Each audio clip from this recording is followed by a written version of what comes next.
Welcome to another episode of Bar Clips. Today we're partaking in some perfectly poured signature cocktails. When we talk about signature cocktails, we're talking about cocktails unique to your bar, those bespoke creations that guests won't be able to get anywhere else in the world. We've got two great guests lined up, first starting off in Paris and finishing up in Krakow. We'll guide you through the importance of a key piece of kit, a jigger. Yes, we're going to take a deep dive at how you go about creating a signature cocktail, the importance of pouring with accuracy, and how you can ensure that the signature cocktails that you create are beautifully balanced. First, we're off to France to meet Vinny to see how a former world-class winner approaches the creative process. So Vinny, welcome to Bar Clips. Hi Matt, thanks for having me. My name is Vinicius and I'm winner of Brazilian World Class in 2022. So today we are here, we are in Paris in a bar called Exclusivos, and we're gonna make a cocktail called the Traveler, because I think if we achieve them precisely with the ingredients, we're gonna end up with the same cocktail here in Paris or in Brazil, everywhere. So let's start. Using a highball glass, because we're gonna make a highball. We're gonna start with 45 ml of Black Label Johnny Walker. And this very nice Scotch whiskey.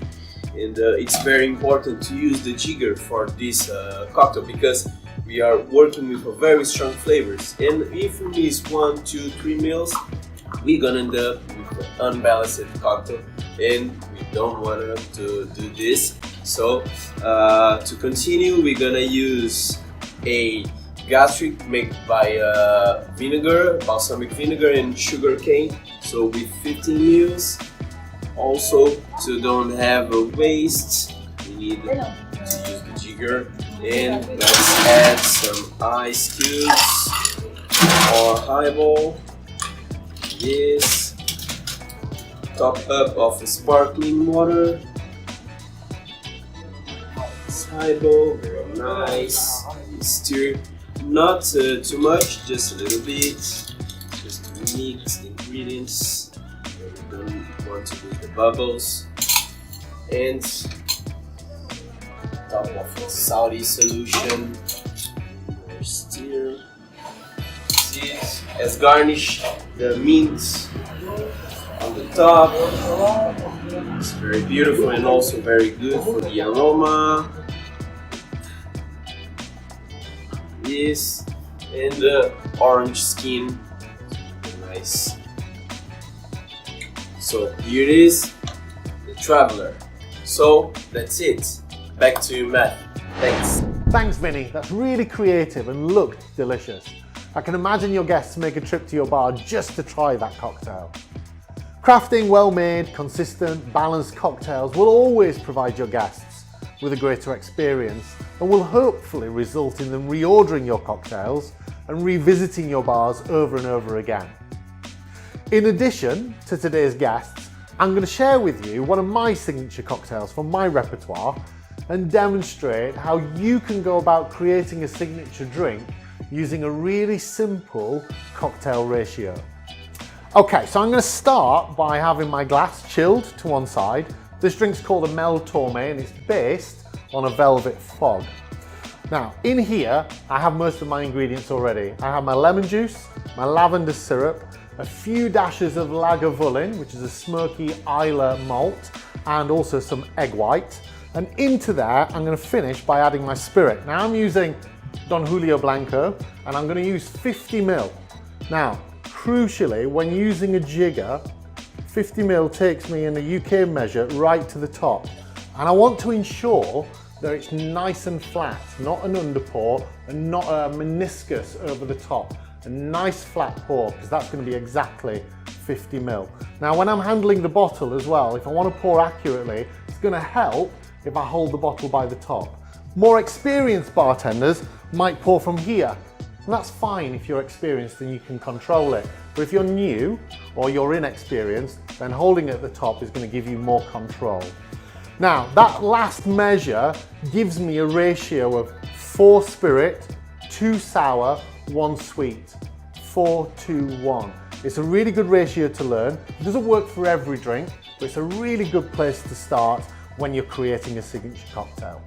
Now I'm going to double shake this, or a reverse dry shake as it's sometimes called. So I'm going to start by shaking it with ice.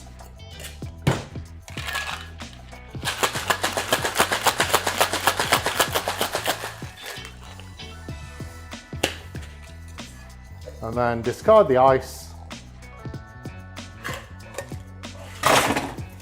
And then shake once more.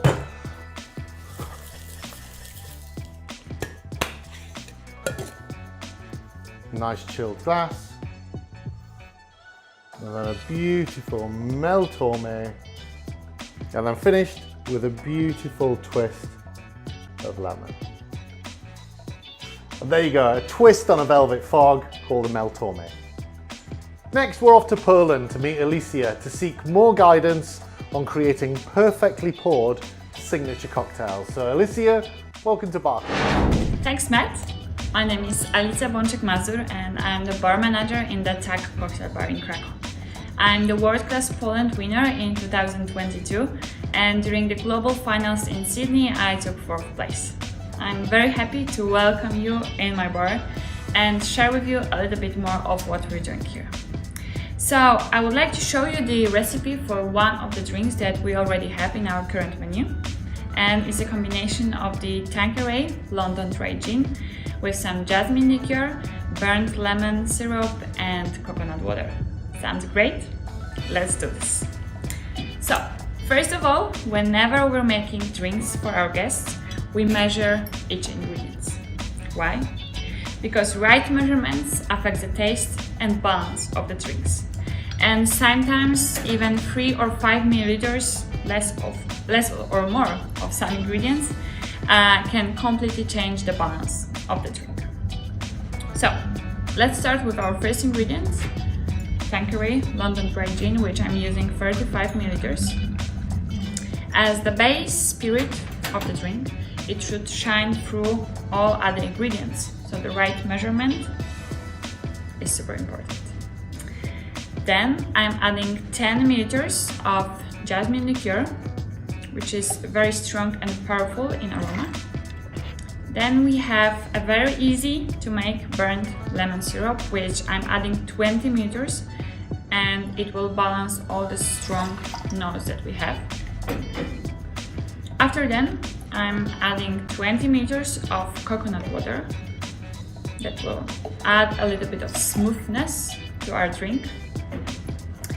After then, we also have some citric and malic acid solution, which I'm adding 5 milliliters, and it will balance all sweet aromas that we already have in our drink.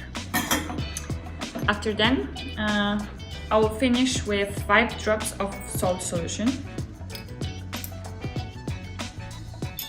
That will also add some texture to our cocktail. And as it's one of the cocktails that we already have in our menu, a lot of guests are coming very often to try their favorite one. And behind the bar we cannot forget that our guests actually remember the taste of the cocktail that they already tried once. And so we have to, of course, measure all the ingredients and make these cocktails taste exactly the same each time. And in high volume bars, sometimes it's also very popular to pre-batch all the ingredients. So, for example, during your prep shift, you're preparing 10 liters of your drink, and while standing behind the bar, you're pouring, for example, just 90 milliliters of your batch, which is very important, especially when it comes to sustainability and over pouring some of the liquids during the very busy shift. So, this cocktail is served in a wine glass with some ice, and it's garnished with an edible flower that will also add a little bit of floral notes to our cocktail and make the full experience for our guests. So, cheers, thank you, and back to you, Matt. Thanks, Alicia. That was great. You shared some great pointers as to why you should use a jigger and pour with accuracy. And don't forget, it's also a great way to ensure that you don't waste any product in your bar or restaurant. Now, that's it for this episode of Bar Clips. I'd like to say a huge thank you to Alicia and to Vinny for joining us, sharing their knowledge and their delicious cocktails. You'll discover a wealth of information on cocktail creation, signature drinks, precise pouring techniques on our website, diageobaracademy.com. And you can also join the Bar Academy community by signing up and becoming a member. Now, as Alicia would say in Poland, na zdrowie.